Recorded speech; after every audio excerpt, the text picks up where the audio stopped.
Ինչպես մարդու երկրավոր կյանքում, այնպես էլ նրա հետմահու կյանքում կարևոր դեր ունեն հրեշտակային անմարմին զորությունները։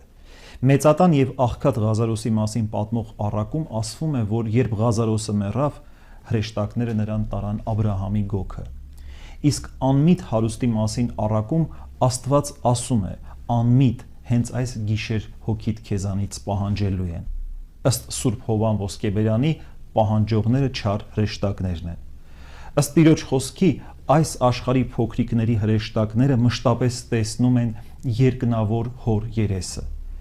Եվ աշխարհի ավարտին նույնպես Տերը պիտի ուղարկի իր հրեշտակներին, որոնք չարերին կբաժանեն արդարների միջից ու կգցեն նրանց բոցավառ հնոցի մեջ։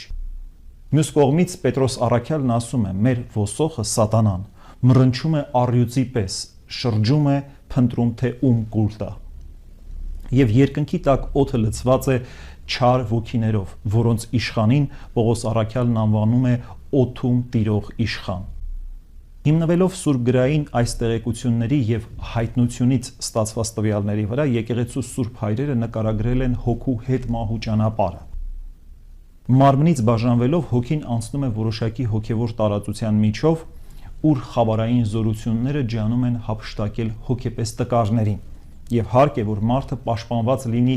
երկնային հրեշտակների կողմից եւ նրան օգնեն եկեղեցու անդամներն իրենց աղոթքներով։ Այս մասին են խոսում եկեղեցու Սուրբ հայրերից Եփրեմ Ասորին, Աթանաս Մեծը, Մակար Մեծը, Բարսեղ Կեսարացին, Հովան Ոսկեբերյանը, Գյուրեղ Ալեքսանդրացին եւ ուրիշներ։